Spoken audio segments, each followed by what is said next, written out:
Honorable Minister of Finance and Economic Affairs, allow me to ride on the protocols already observed in the interest of time. Yes, my brother Thomas is here. I think as a country, we have a focus, and our focus is Malawi 2063. When you look at the Malawi 2063, 3 pillars, it is becoming very clear that for Malawi as a country to achieve Malawi 2063, the MIP1, we need people that have got the right knowledge. We need people that have got the right skills to support the achievement of these aspirations. And therefore, enabler number 5 is very critical within the Malawi 2063. Very important, 63. Very important. And even within the sector, the National Education Sector Investment Plan 2030, 2025, we only have 5 years to go. What is our contribution, or what has been our contribution towards the realization of the 3 pillars of the NESIP, closer in terms of allocation, Yes, we look at a prioritization, but as higher education institutions, we have just been wondering if deliberate efforts will be made in the budget formulation process, where we should be able to say, this year, why don't we just focus on higher education institutions? Or this year, why don't we just focus on health? So we put a lot of money, resources in health, focusing on a particular socioeconomic development we want within that sector, not necessarily for consumption. Because I think consumption is what is taking a lot of our budget compared to investment and development. So as we are rationalizing to 2030, to make sure that we make an impact towards our MIP1, and also, for sure, is impact towards our sustainable development goals, which are ending in 2030. Yes, we have an opportunity, Honorable Minister. We are leveraging on the policy, laws or regulations and policy. Education is taken as reserved for a few. That should not be the case. It should be for everyone, but it's reserved for a few. And when you look at our access in terms of access, on an annual basis, Honorable Minister, maybe we have 17 to 20,000 students qualifying at MSc, qualifying for higher education entry. But what happens is that your public institutions can only take up to about 8,000. So where is the 12,000 going? Yes, we have private universities, Unity, Catholic, but if we take 8,000 and a good number of them already complain or fail to enroll because of fees, how many can I still afford to go to private university? Honorable Minister, my personal view, this is my personal view,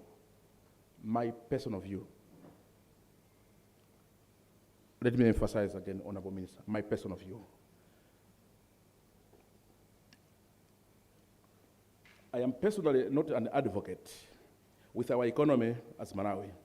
Personally, I'm not an advocate of expanding the number of higher education institutions, because it also has a lot of economic implications.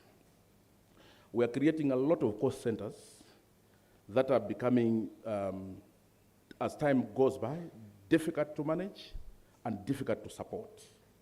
My personal view, Honorable Minister, is that we are better off expanding and increasing access within the universities that we have. Because these operational costs we're extending are going to become unbearable. My personal view.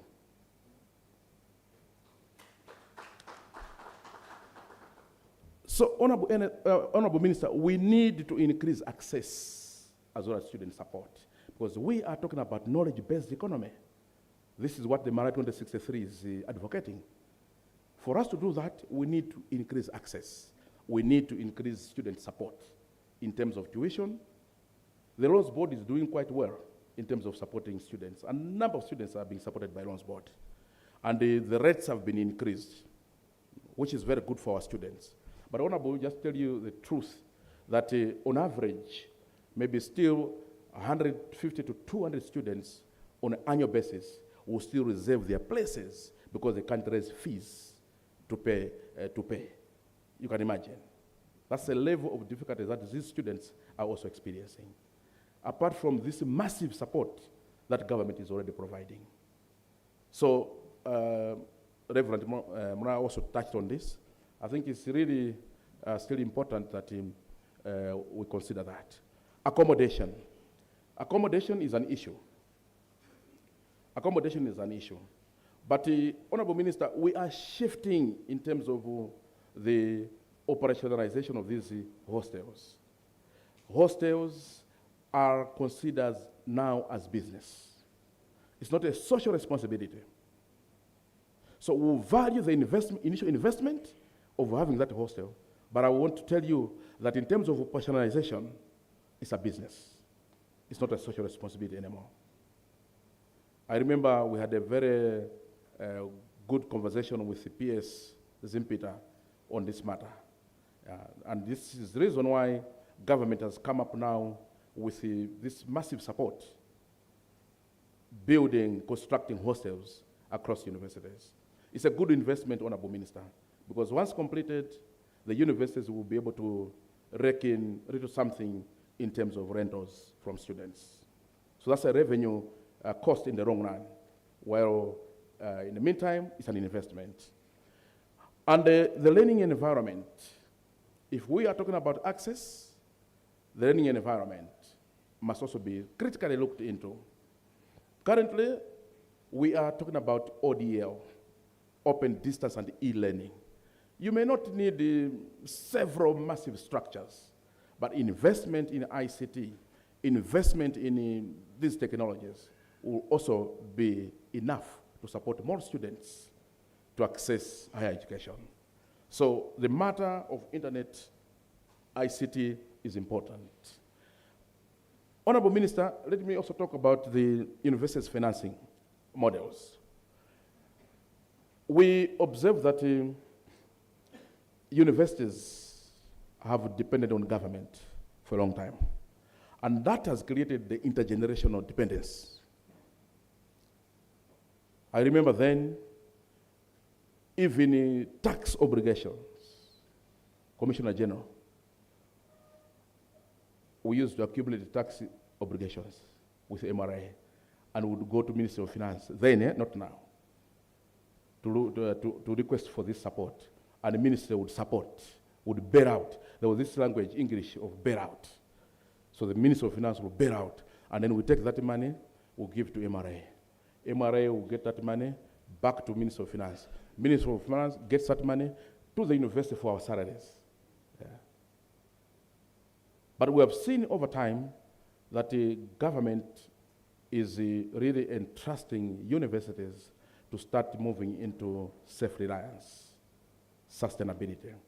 I think that is key. And Honorable Minister, we are proposing that we know the planning cannot just be overnight, short term, medium term, long term. In the short term, moving into medium term, we are proposing that maybe the funding or subvention from government to higher education institutions must be based or linked to research output, the student enrollment, and the student graduation rates. Very important, because we are compounded here by also standards. The standards stipulate that for a proper university, in terms of student to staff ratio, it must be 1:18. So if we are talking about increasing access, obviously, we also need to increase the staff or staffing that we have. And it is also very common that the way we are now, you have 6 public universities. We don't have same numbers of students. But when you look at the funding mechanism, it's almost the same. So this gives complications, difficulties to universities that have got more students compared to those that have low numbers of students. And to be honest with you, Honorable Minister, this is one reason why some universities maybe are reluctant to increase the access, because they are saying our workload is huge, because we have more students already, very few members of staff compared to other universities within the same system. So that's why there is this proposal that maybe the support in the short to medium term. I'm saying this because I'm very optimistic that in the long term, government will not be funding universities. Honorable Minister, secondly, we are really appreciating government support in terms of local borrowing. Just to let the audience know that the government has opened up where you have an investment idea, but the resources are not there. Government has been able to come in and provide the support in terms of approving the proposal and even the sourcing of resources to support that investment. We are a good example, Honorable Minister. We have invested in mega farm, and we didn't have money to start our mega farm. The Ministry of Finance cleared us to borrow to support our investment. And we have now tractors that are operating at our mega farm, which we have gotten through borrowing.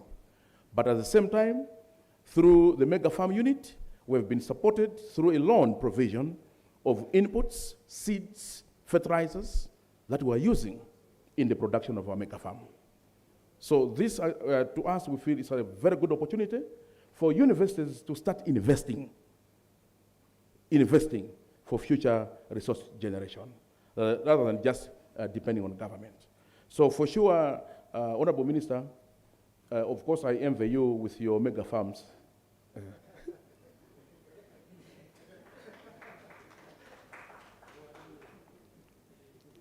You've set a very good pace as an individual. Honestly, we are looking up to that. So imagine, why should institutions of higher learning not to do or borrow that model in terms of investment? But one thing that I want just to put it clear, Honorable Minister, here, is that maybe the Ministry of Finance should be the referee, or should be standing in between the Ministry of Agriculture and the Ministry of Trade. Because the mega farm initiative, excellent. But look at the direction. Look at the direction. Those involved into that are also looking direction. Because by now, maybe the Minister of Trade would have been saying, we have identified a market in India, in China, for soya. So agriculture should have been saying, this year, our mega farms should be soya, because we have a big market in China. That is not happening. So we are leaving farmers in suspense. So maybe Minister of Finance can come in to regulate or to control the two players. Honorable Minister, I was privileged. I was somewhere outside this country. I learned that this country demands a lot of soya from Malawi. And it came through our embassy to Malawi. But the ministries are not taking action. So we end up just producing a lot of maize. Yes, we need to have a balance of food self-sufficiency, but also export market, because our target is also Forex. So if there's no player in between to coordinate these two, we'll be losing out. There's a big, big, big opportunity for export markets. And these mega farms are already providing that platform, but not directed.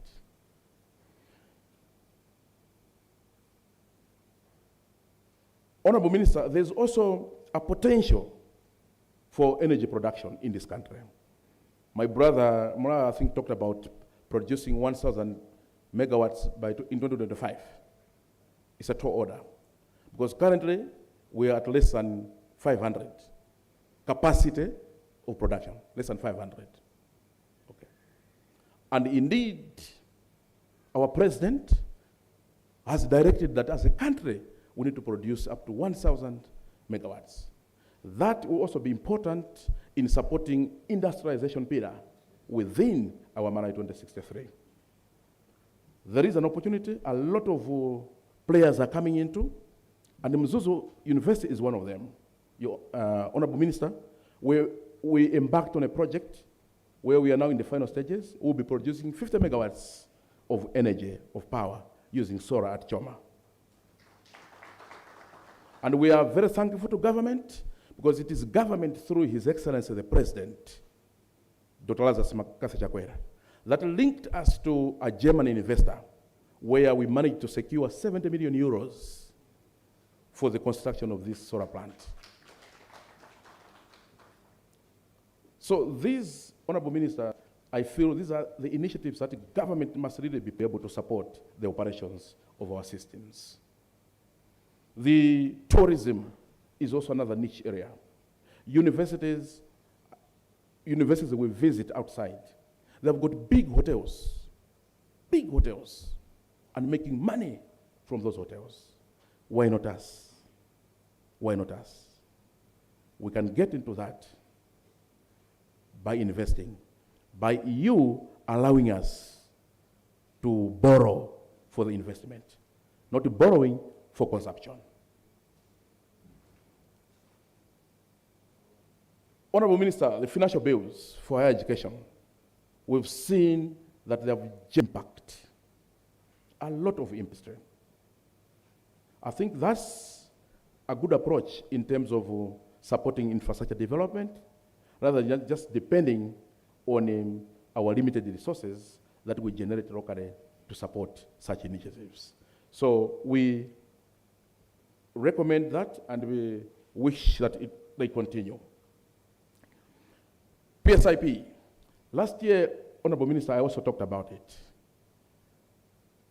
This is another good initiative that government has demonstrated that you can fund your own development using your own resources without depending on a donor or without borrowing. That's PSIP. PS Zimpita, last year I think I also mentioned the same. If you look at now a number of developments, including Mzuni Library. Mzuni Library, I said it last time, 100% funded by government through PSIP. And that library is going to be the biggest in Central and Southern Africa. The biggest, funded 100% by government. No donor in that library, PSIP. However, Honorable Minister, we are recommending that we need to improve on efficiency of running or managing PSIP. Last year, I mentioned the same. Personally, I see that this is a loophole where we're also losing a lot of money through construction projects.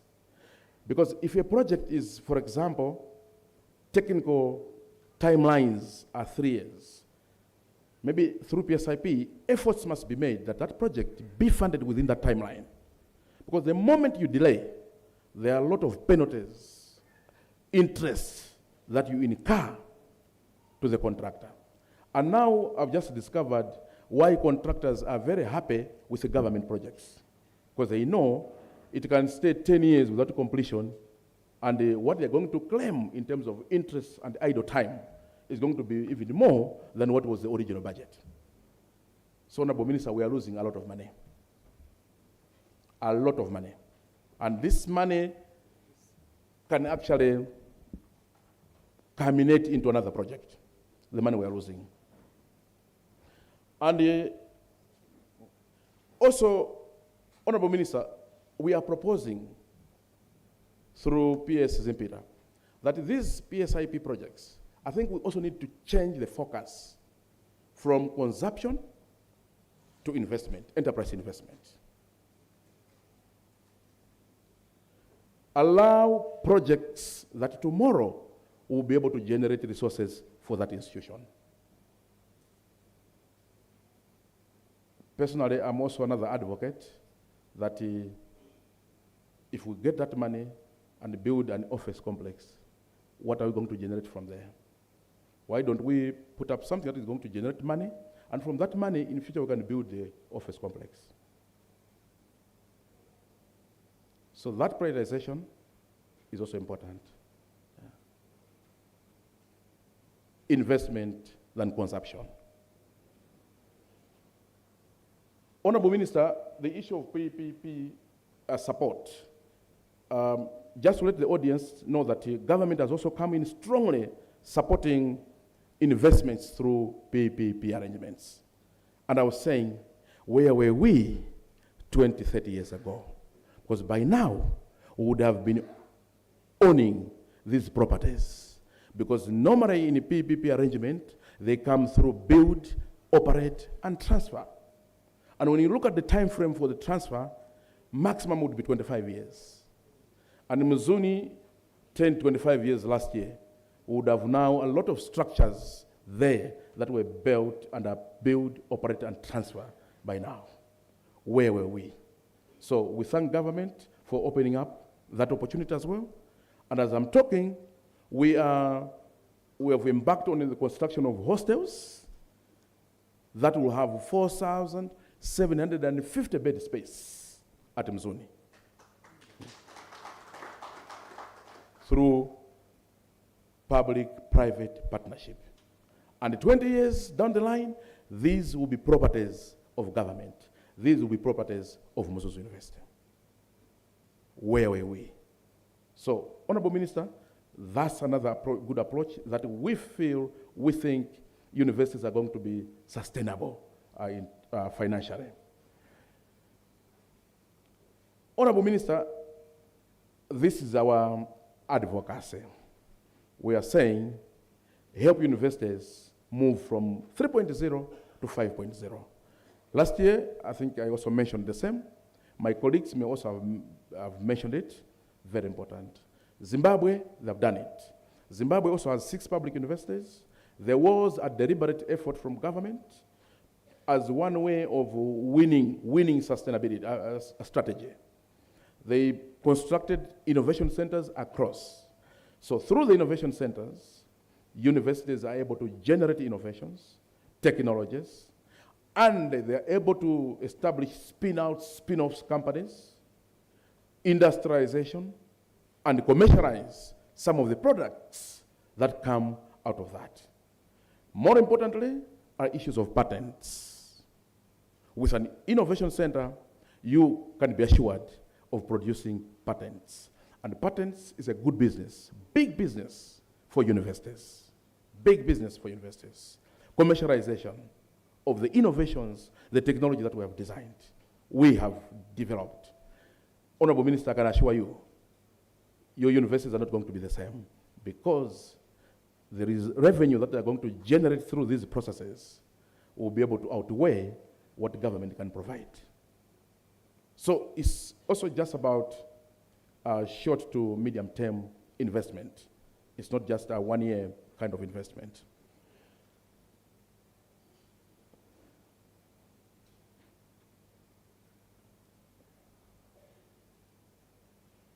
Honorable Minister, this is the last part, just a reminder that the Choma campus dream is still on. The land is still there. It's about 1,260 hectares. The master plan was done. The feasibility study was done. And this campus, once developed, it has the capacity of 50,000 students. So those aspects of access in order for the country to promote knowledge-based economy will also be adequately addressed. So we have not buried this dream. Yes, we're talking about all these developments at Luwinga campus, but Choma is still our dream until we go to heaven. Consider winding up. We are running short on time. Yeah, this is my last slide. I guess you can see. Yeah, it's saying thank you for your attention. Yeah.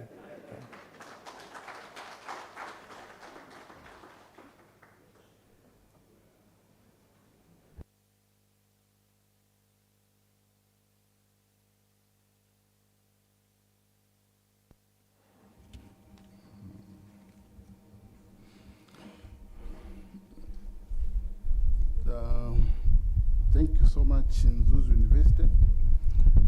Our next presentation, Honorable Minister, is from Nyika Institute. considering that we are not managing our time properly, we propose that at most 10 minutes in bullet point will suffice, so that also we reserve time for the other members in the room to make their submissions. Thank you.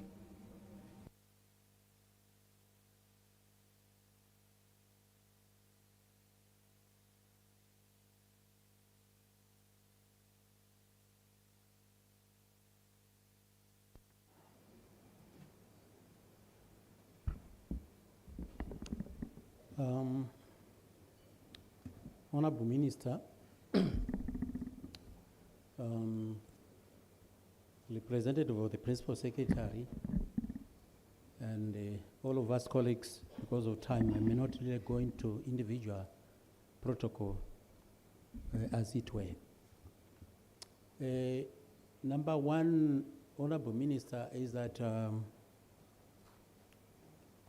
last year as we met, I think that was also January or early December, you had just been, your PS was just appointed, and I think you also, you were a few days into your office.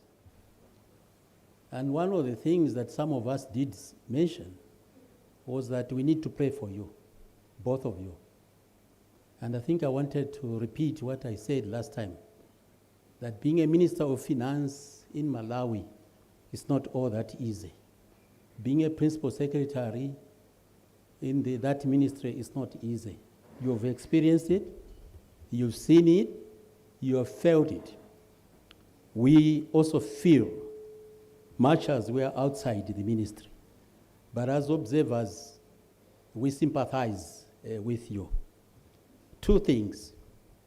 One is that you've got your principal, who has got his own needs, and that he has got his own interests, and that he would want to have his needs and interests served. And then secondly is that there is a population, us as citizens. We've got our own needs and aspirations, and all of us are looking up to you to ensure that you provide what is required of us based on the many issues that Reverend Muraga on behalf of us raised. And I do hope and believe that our colleagues in Lilongwe yesterday, and also those in Blantyre, will do the same. Each one of us would want to have their plate, being full, so that we are satisfied when we eat. But the question then is, why is the resource envelope, the size of resource envelope? It's not at all that easy. If you're presenting a budget of, like last time, I think it was 5.9, 5.8 trillion, and then you look at the amount of money that is collected by our colleagues, MRA, and thanks a lot that the governor is here. Is it the governor or the Director General of MRA is here? It's not easy. I do remember there was a time, I think a month, and I hope it applies almost every month, kind of, that our colleagues are given the targets in MRA. And on average, I do believe you can collect me, you're able to collect around 150 or 180 maybe billion Malay kwacha per month. But then the same month, if I do remember, you discover in terms of the expenditure that is required on the part of your ministry to ensure that certain things are paid for, because they are statutorily in nature. And one of them, I think, being the debt servicing. And the debt servicing that month was around 300 billion. And when you're looking at that, you add the salaries and wages, because this is another statutory obligation on the part of government. They wouldn't say, we won't pay you this month. They will definitely have to. They have to. Then in addition to that, they have to pay the pensions. And here we are only talking about debt servicing, salaries and pensions, and we have not included any development activity. And the amount that month, I do remember, was coming to about 380-something billion, vis-a-vis or relative to the amount of money that MRA at that material time had collected. And thanks that this month they collect reasonable amount of money, which was amount to about 205 or 210 billion. So you're looking at the income that comes into, and then you're looking at the expenditure. So the expenditure is much more than the income. So what do we do? And that's why I sympathize with you, Minister, that you have to go elsewhere in order to borrow to finance some of these things that some of them are not productive in nature, and some of them that the loan you already got it from elsewhere, and we just have to. So the question then is, where do we get the money for development? Where? And that's why each and every year we also sympathize with you that we have the physical deficit. And a very big figure for that matter, 1.4 trillion. And I don't know how much it will be during this 2020, 2025, 2026. If you aggregate that again, that's why today, colleagues, we have over 15 or 16 trillion in terms of the debt. 16 trillion. You link that to the annual budget that we have. At the end of the day, is that let us accept we are in an economic quagmire. We have the physical challenge or crisis. We have the growth crisis when it comes to the GDP. Because on average, honestly, if you are to grow and develop as a nation, if you're looking at countries like China and us, at some point, 2005 up to 2009 or 10, thereabout, we were growing almost at 6-7%. And that's why we saw a lot of the ripple effects in terms of development. But this time around, it's averaging around 1.8, 1.9, even less than the population growth of the country. That is a big challenge. In addition to that, colleagues, sorry, I may not really go into the specifics. I'll just highlight a few things, given the fact that Professor has already raised a number of fundamental issues, and my colleague Mlaga has also raised things that are required to be financed. But I think it's extremely important to reflect on where we are coming from, where we are in terms of the economy, and what is it that we can do together. The other challenge that we have is what we call the balance of payment challenge, where on average, I think the figure remains the same. If there are changes, there could be very minor, kind of. We import goods and services worth $3 billion US, and that we export to so many countries that we trade with, only equivalent to $1 billion US. Therefore, that gives us a deficit of $2 billion US. The question again is that where do we get the money to finance that deficit? It is not easy. If we are in this kind of a quagmire, there are a number of driving factors that have actually led where we are. And one of the things, Honorable Minister, that we are very much concerned with, we understand that certain things you don't have any control over. Things around the geopolitics around the world, Ukraine, Israel, and whatsoever, that have negatively impacted on some of us because of the value chain systems have been disrupted. We understand that. Things around the drought, drought that we've talked about, the cyclone Freddy and other cyclones that have negatively impacted on us, we understand that you don't have any control over. But when it comes to matters around governance, accountability, and more so corruption, and the pervasive corruption that we're talking about, when we hear, read, and watch TVs and so on and so forth, each and every day we hear so much money has actually gone out. The butchery, that's where instead of buying fertilizer from a professional shop, they actually went into buying fertilizer from a butchery. We get biased with some of these stories, honestly. And these are purely man-made. And this one, it might be difficult to forgive you, Minister. Not you alone, but a number of individuals that operate within the government system.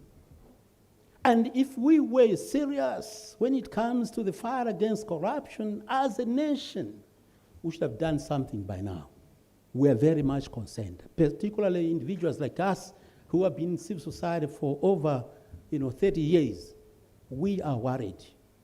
That's why we're saying, for how long should we keep on talking the same stories? For how long? For how long? It pains some of us, and more especially me, it does pain. And when those individuals who are alleged to be involved in misappropriating public resources are left free, scot-free, it also pains. It's better that get investigated without choosing a particular individual, whether he or she is in the current administration or was in the previous administration. They ought to be properly investigated and properly brought before the courts, and then the courts decide. Of course, we are also concerned very much so that we hear stories about what is happening in our justice system. But this one is for another day. But today we're dealing with issues around money, money, and money. And where is our money going? So we are following the money. That's one of the things that we should be talking about. So what should we do? In short, amongst other things, I think a presentation will be shared with you, is that an appreciation, what my colleague talked about, the mega farms. I think this definitely, if properly managed and administered, can largely contribute to addressing some of the challenges, as Professor alluded to. That's fundamental. The industrialization system, I think that's quite fundamental also, because we can't just be selling the raw materials of the way, because we may not generate as much money as we ought to. Professor talked about some of the countries that would really want to get our products here, and then making reference to some of the embassies that we have created around across the world. It's very unfortunate that there are some individuals whom we've sent to these embassies are not doing enough in terms of marketing our country.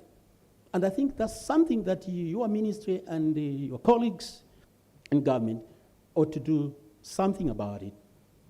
And performance-based is fundamental quite a lot. And then put those kind of targets, say, hey, if you're a trader attaché, how much would you have achieved in a particular year? Given the products that we are producing in this country, I think that's very fundamental for us. Don't just allocate individuals for the sake of it, because into Ogia, and therefore they can go to Zambia, they can go to Mozambique. No, let's move away from that. I think that's very fundamental. One of the things, in short, that we also ought to request of your ministry is our colleagues in the construction sector. The construction sector, if properly managed and supported, I think that can also largely contribute to bringing a lot of money, stabilizing the economy that we're talking about, and generating the forex. If you ask companies that come from outside, they are generating a lot of money into their countries. Think about Portugal, the economic quagmire that it went through, and then you see the motor engines and other companies from there. They were actually supported by their own governments. Can you not do the same in future? You must start small. Support the local contractors so that they can go to Zambia, they can go to South Sudan, and generate the much needed forex that we need. I think it's very fundamental. And one of the things the contractors are complaining is that the tax that has been imposed on them, particularly the withholding tax, I think it was about 3 or 4% previously. This time around, it's around, I think, 10. I think they're complaining. It will be important that as we reflect on the 2025, think about either reducing or removing that kind of tax so that these individuals can enjoy and they can contribute effectively to the growth and development of our country. Above that, the same institutional structure is complaining because the road fund administration is not properly funded such that these individuals have stayed 4 years, 5 years without being paid their money. How do they contribute to the economy? And most of them are becoming poorer because our banki, our landa, zinthu zimene anakapereka kuti atenge ngongole. I hope I'm speaking on your behalf, contractors, wherever you are.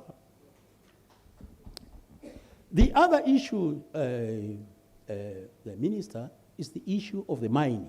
And I'm very happy that you always talk about it. That's going to largely contribute to providing an alternative way in how we can generate resources. But unfortunately, when we see clips, we read stories, you discover that some of these investors have got almost 100% shareholding. And they talk about how they generate money in billions of dollars. You have the Kasia project, you have the Kalinkunde whatsoever, you have the Kanyika, you have the, nowadays we call it Lotus, but previously we used to call it Kairekera. How many Malawians are involved in these kind of extractive industries?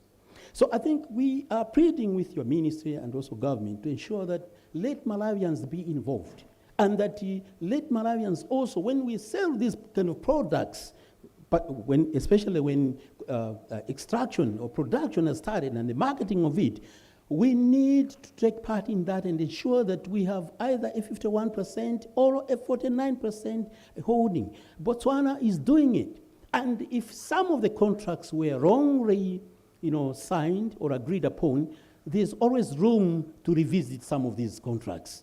Honestly, we want money into our coffers, other than investors coming here, collecting all what belongs to us, and then sharing between amongst themselves wherever they are.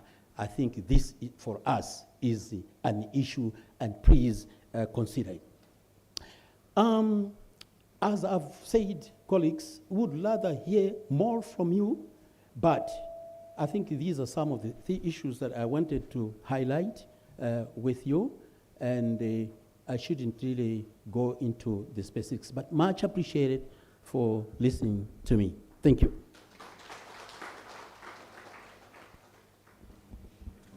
Thank you so much, Nyika Institute.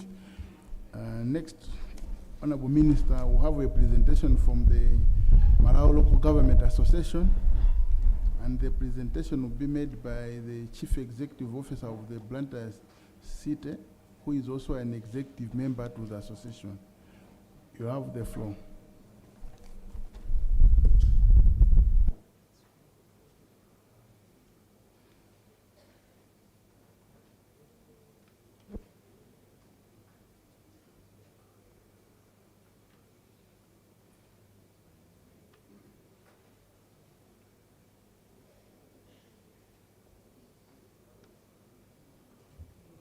Honorable Simpress Chichora, MP, Minister of Finance and Economic Affairs, allow me to ride on all the protocols in the interest of time.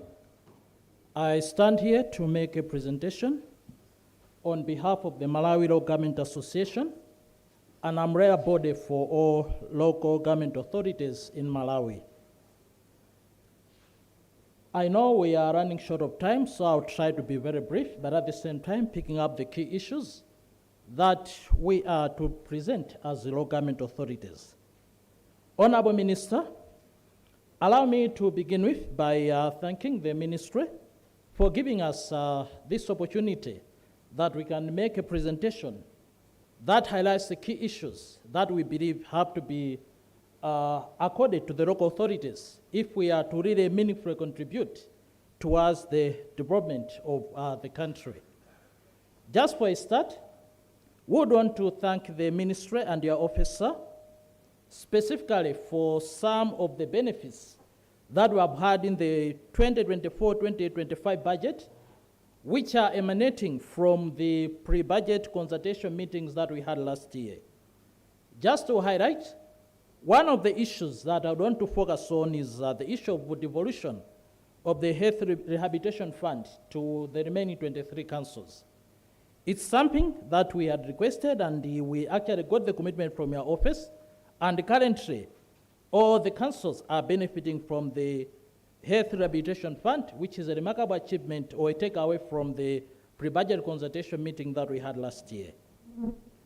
An addition that we have seen as councils is the issue of the extension of the rehabilitation of roads to other peri-urban councils.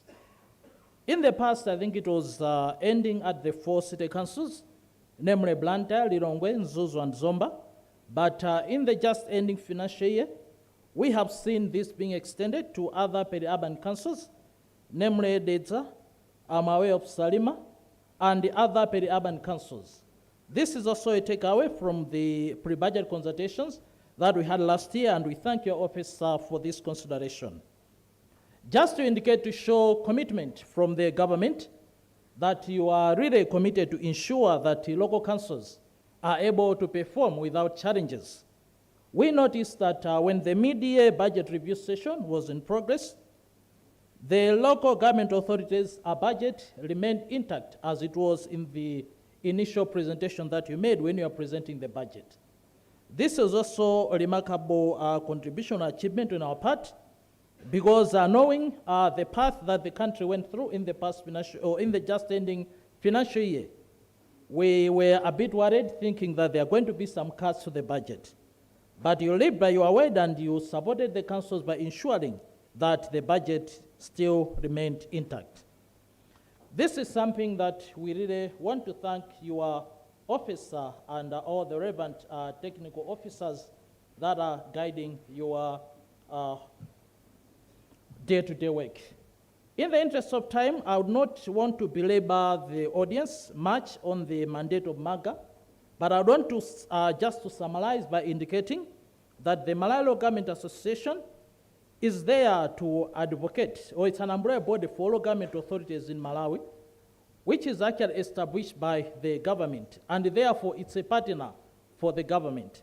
Because at times when we have advocacy bodies, the thinking is that they are working in parallel to government, but MAGA is there to support the government in making sure that we are able to advance the decentralization agenda for the benefit of the people that the local councils manage. Honorable Minister, as I'll be making our submission, I'll try as much as I can to pick out the key issues that we believe are needed by the councils, so that the people we are serving at the grassroots can benefit from the provisions in the budget. Let me start by indicating that as local authorities, we are empowered, or we are mandated to make decisions at the local levels. We are aware we have the central government, and then we have the local governments which are supporting the implementation of the central government agenda. So we are aware that our presence on the ground means a lot to the realization of the agenda that the government advances. We are aware we have the Malawi Agenda 2063 before us. We are aware of the path that the government wants to take. And therefore, all this can only be achieved if we are fully supported by as local authorities from the center. Honorable Minister, I would want to thank the ministry, as we have seen over the years that there has been a lot of support from the central level to the local authorities. Despite possibly a lot of negativity that has been there in the past, we have seen the government and your office supporting us to realize that we really present a positive picture to the people that we are overseeing. This, to a certain extent, has been seen as evidenced by the reports from the National Audit Office, where we have seen a tremendous improvement as far as the provision of clean audits to councils is concerned. We know this wouldn't have been achieved if we didn't have support from the center, but with that support, we have been able to manage the resources to the expectation of the people that we are managing.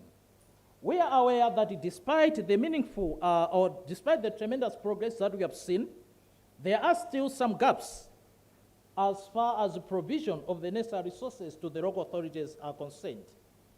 Just to indicate that as local authorities, we have so many devolved functions from the center, which unfortunately do not go with the resources that are supposed to accompany those functions.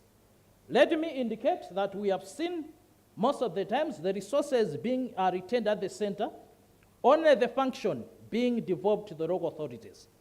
As a result, you'd see that there is little progress on a number of devolved functions at the local level. Just to mention, I would give examples, maybe the environmental function, gender and social care function, trade functions, mining functions.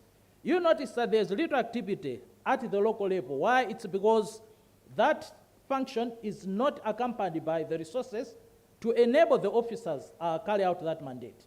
So it's our plea as local authorities that we should match the devolution of functions with the necessary resources. And as you are making these pre-budget consultation sessions, this is a cry from the local authorities that we are ready to work. We are ready to save the community. However, we cannot save them ably if we lack the necessary resources. On our part as local authorities, we have got revenue sources and we are trying our best to make sure that we can mobilize the necessary resources. However, this has to be supported by the necessary resources from the center. Honorable Finance Minister, let me also indicate that we also have non-devolution of funds for payroll management and recruitment processes. You are aware that there has been some functional review at the local level where the HR function is now part and parcel of the local governments. Unfortunately, it's again the same story. It's only the function, but the resources haven't been advanced to the local authorities. As a result, councils are still facing challenges to finance the payroll and recruitment processes. It has reached an extent where, as councils, we have to finance the activities of the Local Government Service Commission as far as recruitment is concerned. When we thought by devolving the function, this particular function should have also been devolved with the necessary resources. This, at the end of the day, has resulted in creating pressure on the limited resources that are at the local level.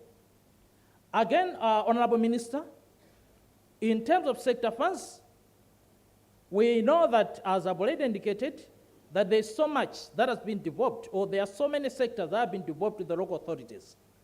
However, as I earlier indicated, the funding or the budget for the sectors haven't really been proportionate to the function that has been devolved. It's like tungotengani ntolo ndukutulirani and you see whatever uzimemunga kapange background.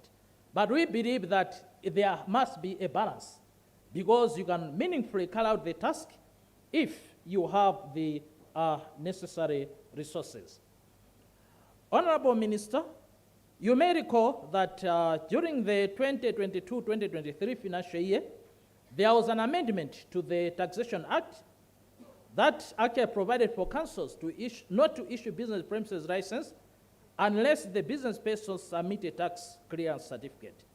This for us was a positive and a commendable direction, and we believe that it's one of making sure that the government was able to collect more revenue to finance the various government activities. However, there has been a challenge, as it has been noted, that it's more on the benefit of MRI than the councils, because it's like the process has started, but it's not being completed. We thought this should be more like complementary to each other.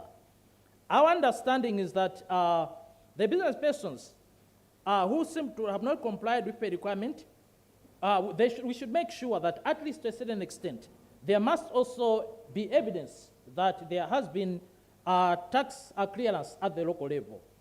So we thought that it must be a joint effort, but not a one-way relationship. Because currently it's the councils don't do this until it happens this other end. But our thinking was, as MRI, they should also help the councils to make sure that together we jointly work in making sure that we can meaningfully contribute towards the development of the local authorities. So our request as local authorities is that we must include a requirement that a property rates clearance certificate and a council business license with tax clearance certificate must be issued before the tax clearance certificate is issued. In that way, we believe it's going to be a two-way relationship. As local authorities, we are also going to benefit from the same provision.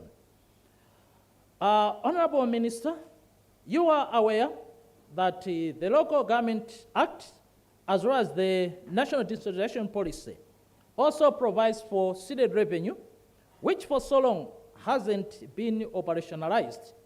So we have been talking about seeded revenue, both in the Act as well as the National Decentralization Policy, the previous one, the 1998 Decentralization Policy, as well as the current one, the 2024 Decentralization Policy. But not much has happened to the local authorities. Just to indicate that when we are looking at seeded revenue, we are looking at revenues collected from toll fees, vehicle registration fees, fuel levy, gambling fees, and industrial registration fees. However, to date, as local authorities, we haven't benefited from these seeded revenues. It is our plea that there must be necessary guidelines that will ensure that we operationalize the sharing of seeded revenue between the center and local authorities so that we can meaningfully contribute towards local development. Honorable Minister, as the local authorities, we are aware of the huge demands that are before the pace that you are holding at Treasury. That is why we are pushing in this request of at least making sure that we get a share of the city revenue so that we can easily try to contribute at that local level without creating much pressure at the central government. As I'm going towards conclusion, we would also request as local authorities that we should try as much as we can to advocate for the devolution of not only functions, but again the necessary resources for the local authorities so that we can meaningfully contribute towards the execution of the same functions. But at the same time, our other recommendation is that central government should think of now devolving funds for payroll management and recruitment processes. Because most of the times at local level, you'll find that our officers are moving up and down to the center to handle issues related to payroll management, when we thought since this function has been devolved, then it should actually be done at the center. As I also indicated, our plea is that the taxation amendment should include property rates clearance certificate and a provision where MRA should ensure that before issuing a tax clearance certificate, they confirm that the customer has a property rates clearance certificate. We believe that the principle of funding the devolved functions should be strictly observed, because that's the only way that we actually move in line with the provisions of the decentralization policy of 2024. We are also requesting that the center provide feasible and attainable guidance on the budget role of the local authorities, Ministry of Local Government, and OPC on the welfare of chiefs, because it's also an area that councils are really struggling at the local level, and it is our belief that together we are going to make sure that we really aim for something better. We are also requesting that government should seriously consider increasing the monthly honorarium for ward councillors, which has been stagnant for over 3 years. In the same vein, we are also aware that the tenure for the councillors is ending in June 2025. So it's our humble reminder to your office that we consider budgeting for the payment of their gratuity as is always provided for in their terms and conditions, which we know your office is already aware. We are also aware that we will actually be going to the polls in September 2025, and therefore we are going to have a new crop of councillors.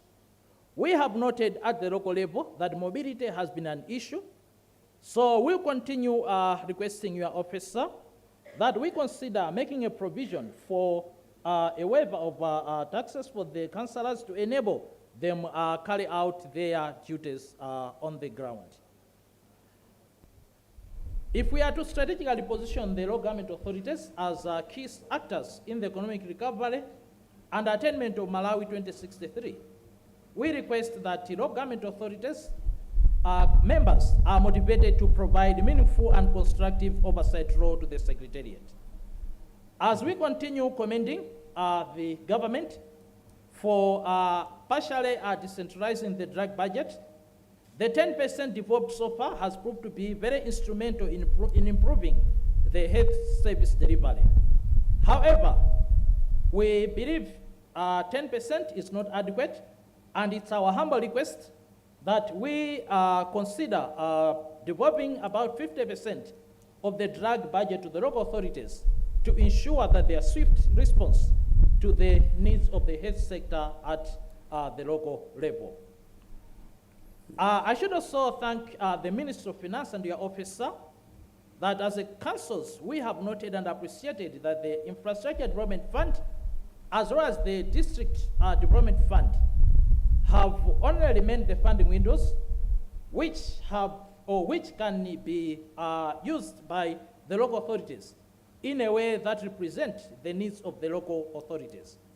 IDF and DDF are actually providing some sort of realization of the district council plans or district development plans that we have at that local level, as well as the urban development plans.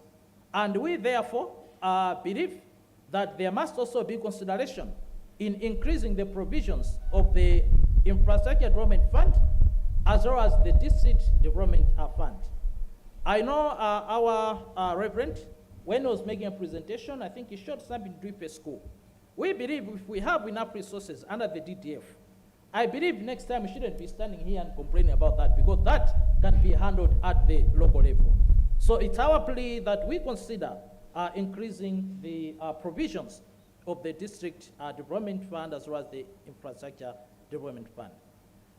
Honorable Minister, and all the protocols observed, as I conclude, allow me once again to thank all of you for really taking your time to consider and listen to the contributions from the people whom you have mandated to manage our government agenda at the local level. We believe that with proper empowerment as far as resources are concerned, we can do a better job than what we are currently doing. I would go back to the presentation by our Reverend, where he had shown some meaningful developments. We talked about developments in Blantyre and Lilongwe. He actually said, I would also want to see the same happening in Zuzu and anywhere else. What I want to indicate is that that is possible because the local governments were meaningfully empowered. So in the same way, we would actually request that you continue giving the support to the local authorities by ensuring that the devolution goes together with the necessary support in terms of resources. It's only if we have the funding to carry out the various mandates that we have, when as local authorities, we can meaningfully contribute towards the attainment of the national agenda.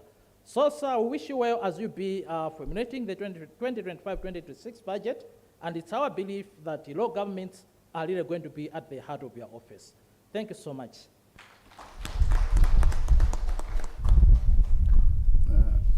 Thank you so much, local councils. Honorable Minister, at this juncture, I would like to invite Dr. Muntali to lead in the deliberation for the floor to make their contributions. Thank you.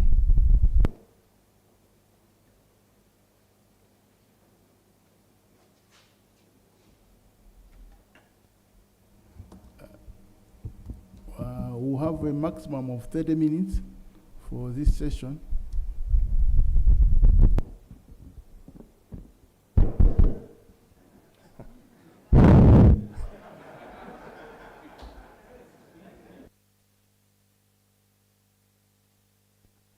No, thank you so much, Honorable Minister.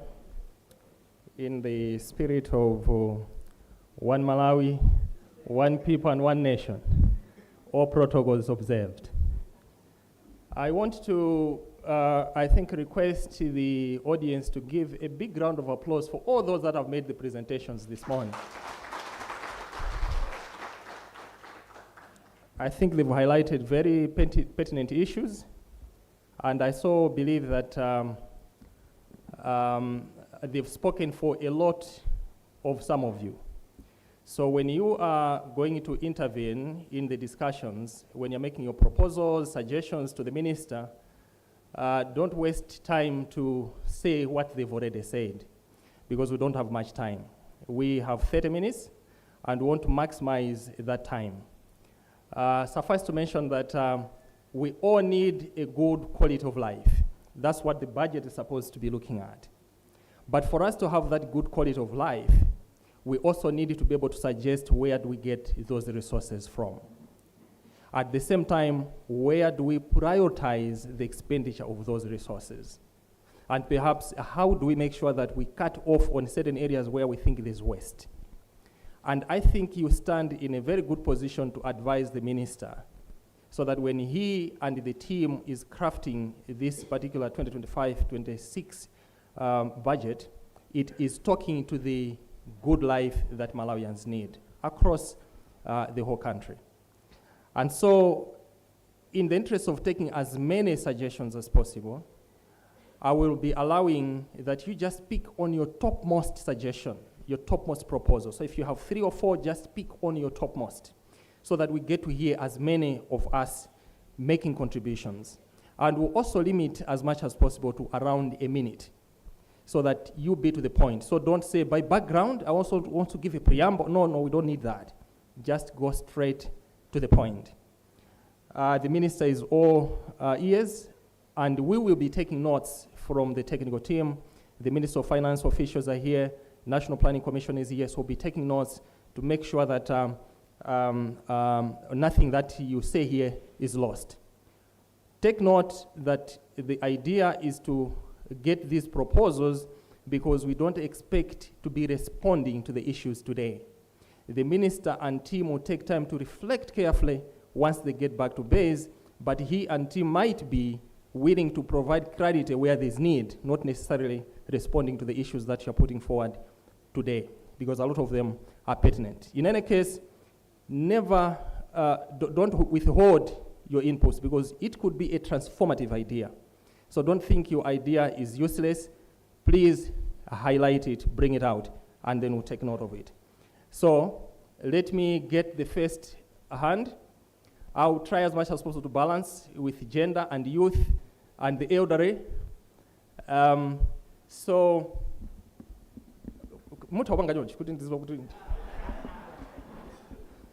all right, so we start here in front. Please mention your name and the institution you are representing, or where you're coming from. Zina langa ine ndi Frederick Bile Malata, kuchokera ku mbadwa zokhuzidwa. Honorable Minister, munthawi imene tinaluza Honorable Gudo Gondwe, we thought Malawi has lost. Koma tikuona inuyo Honorable Minister, pampando umenewo kuti a president akhulupiriranso kuti muli pomwepo. It's a trust kuti mukugwira ntchito yoyenera imene you can even consult the IMF and donor confidence kumabwera.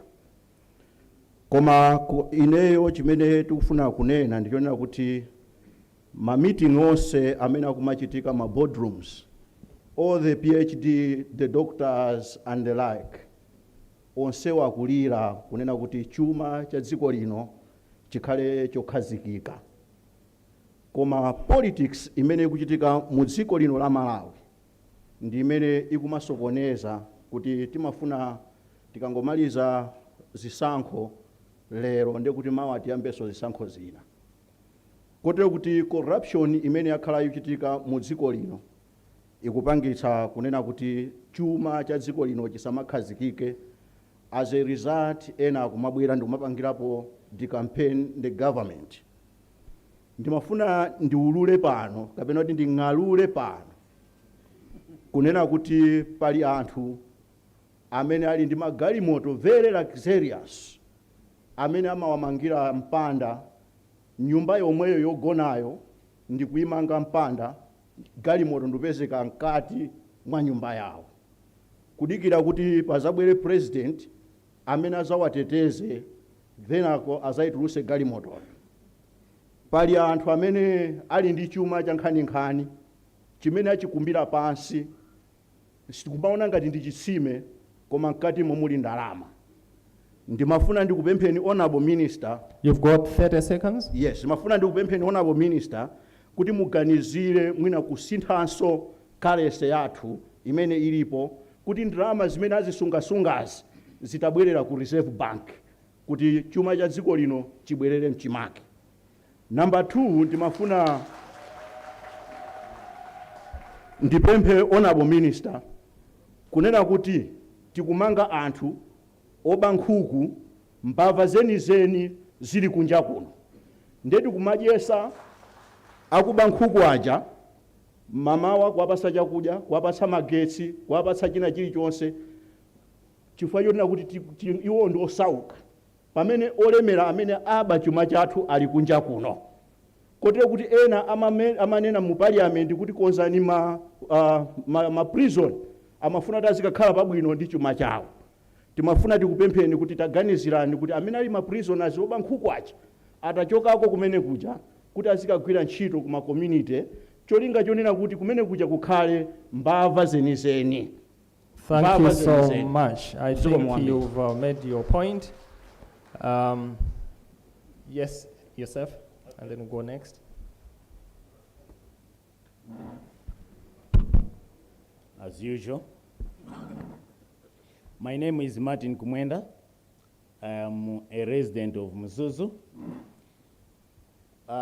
Let me say, Mr. Facilitator, by limiting us to 1 minute, it is not on. Make it 1 hour. I beg if you can maybe give an individual maybe 3 minutes, that would be okay. I wish I could do that, but the minister and team have to leave. Yeah. So we need to also. He has been gracious, actually. The issue is, each and every year, when the minister comes here, we listen to the very people who have been listening to. Yeah. And nothing is changing in the governance of our economy. So would you give a chance to either these local people, yes, even the chiefs, to also have a podium? Because by just limiting to a second or a minute, that won't be helpful. So please bear with me. I'll also not take too much time. I know I'm time conscious as well. But I will only dwell on the road infrastructure and agriculture. These two only. Thomas. On road infrastructure. Just a moment. The minister wants to intervene. I think my dear brother Adak Mwendait has a point. Yes. Ndi agama kupempha amene anakubatsa alongo awo umakanaso ngati. Right. So give them 3 minutes and then you just limit the number. Most obliged, Minister. Okay, let me start with the road infrastructure. And the first presenters had already touched on several of the roads. I'll only touch on one road which concerns me most. And that road is called Ekwendeni, Mutwaro, Kafukule, Muzalangwe, Eswazini, Muzimba Road. Just see the name of the road itself. It is bringing in a certain story. This road started to be constructed in 2009, and part of it, just 20 kilometers from Ekwendeni, was launched in 2014 by the then president. But in all these years, the Minister of Finance has been putting an allocation to the road, but nothing is happening on the ground. Now, looking at the way development is done in Malawi, it's like some parts of Malawi are second-class citizens. We don't value them. Now, the same road passing through several chiefs, Sub-Tie Yohan Jere, Senior Chief Mtwaro, Senior Chief Mperembe, Tie Chindi, Tie Kampingo Swande, and Paramount Chief Mberwa. The road has a lot of people around it. It's an area where there is a lot of development. It's an area where a lot produce tobacco, and that is towards the economy of our country. So I'm just begging the minister, maybe for the last time, Honorable Minister, for the last time this year, if we listen to your budget presentation next month, we should hear of an allocation to this road from Ekwendeni to Muzimba. But again, that road construction should be physically be seen being done on the road, unlike just putting in the budget a lot of money, but we don't know where that money is going to. Because of the same, the chiefs around that area, which I have stated, are being pressurized by the citizens around that area. And some of the citizens are even taking the chiefs as not being beneficial to them. But it is the way things are run in terms of development allocation. The second point is on agriculture. I salute those who stated that mega farms and maybe NIF initiatives are bringing in a change to the way we may manage our agriculture. But I will just single out one area with NIF. As I'm talking now, NIF is distributing urea fertilizer now. This is mid-January. They have maybe not even started distributing what we call 23-21 NPK. That again shows a very big gap in terms of planning. How can you give a farmer mid-January the fertilizer that is a top dressing, and you forget to give him the basal dressing first? So when it comes to planning, if we don't have reliable planners in our offices, you may as well consider that as an area where we need improvement. With the mega farms. Right, so maybe we can stop there for now? Okay, if you don't mind, so that we get as many others to us. So with mega farms, I was just starting to say, you say maybe we start with 20 hectares. There are some people here who have maybe 5 hectares, but can be very productive. Minister, you can consider all those small-scale farmers to also be funded through mega farms, unlike only targeting those who have large farms. Right. No, those your were point my is noted. contributions. Thank you. You see, when a father, favors a child in the house, umafuna kuti utaka kwapula kumakopa so bambo wako kuti kuma amba kundikalipiranso. Now, we have to mind the time. We are finishing, we should have finished at 12, but I think, Honorable Minister, with your indulgence, maybe at the maximum, if we have up to 10 past, Honorable Minister, up to 10 past, is that okay? So that I take just a few, so that 10 past we're done. So in that case, we have two options. If you speak 3 minutes, it means you're taking time for the others. So if you speak 1 minute, it means you're leaving room for the others. I will only be able to take a maximum of 10 if some of you speak 3 minutes.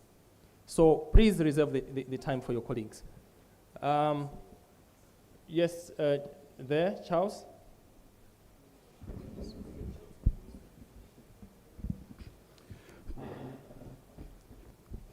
Thank you so much, Honorable Minister.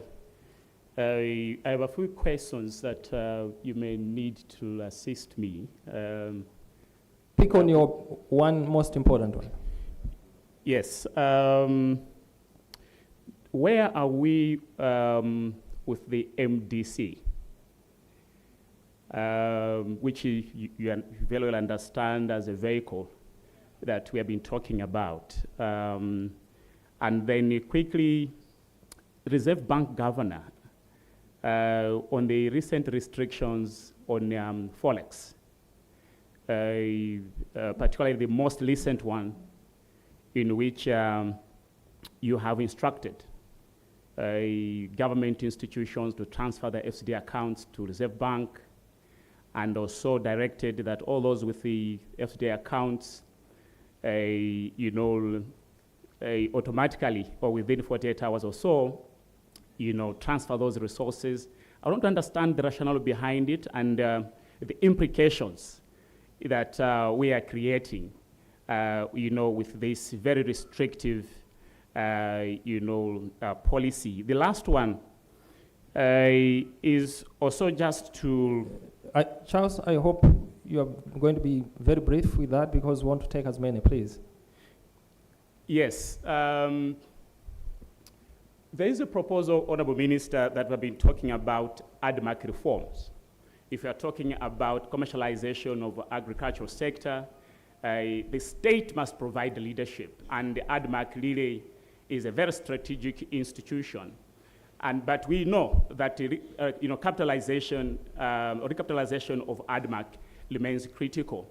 Is it not possible this time around that we open up ADMAC to shares so that we allow the private sector, for example, get 30% of the shares, and then we can use the investment from the private sector to recapitalize ADMAC so that it is able to provide strategic leadership as one of the big players in our economy? Thank you.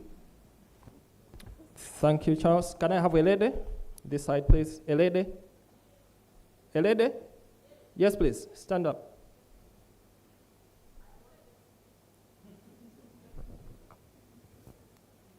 Okay, thank you. This is Jovita Sindani from Spinal Injuries Association of Malawi, which advocate for the rights for persons with disabilities, especially with the spinal injuries. So we face unique challenges which people with the spinal cord injury involve. But through you, Minister of Finance, we deliberate to you that SCIs, together with the people with disability here in Malawi, they face disability-related issues. This talks about social protection. People with disabilities here in Malawi, they have a lot of challenges in terms of how they should source the money on themselves. Through this, Minister, we recommend to you that you have to consider people with spinal cord injuries and the people with disabilities so that they should have well-being of life in their everyday life and in their different homes without seeing the status of these individuals. Number two, we are talking of increasing the funds to DRF. These funds may help them to have their loans. There are people with disabilities to have their loans. But this is the main challenge to people with disability. They are being denied to have this chance. But we know that each and everyone has the rights. We are advocating for human rights, to access to financial issues. I'm here today to have these issues on board, that people with disabilities, they should, through Minister of Finance, you should take on board that you should make the mechanism of processing the loans for people living with disabilities. And also, I hope that's enough for now. Thank you so much. We can come back to you at some point if there's need be. By the way, colleagues, the office of the minister is open to submissions. It's not stopping here because there's a lot more proposals that you have. So please feel free to engage his office so that you can have all those proposals in. Now, next, I want to take somebody who has a proposal on where the minister can get revenues. I've done a lot here, but let's go to this side first before I come back here. Revenue. Yes, please. Zikomo kwambiri kundipasa mpata umeneu. Ineyo and thanks for doing that. By the way, you are free to speak in whatever language, whether Tumbuka, Chewa, kujiruma ya iparamaona kuti mbwe chitanite ule. Suzo ndo tuwapulike ya chitumbuka. Yati watantawuzirenge. Okay, daonga. Honorable Minister, I have a proposal.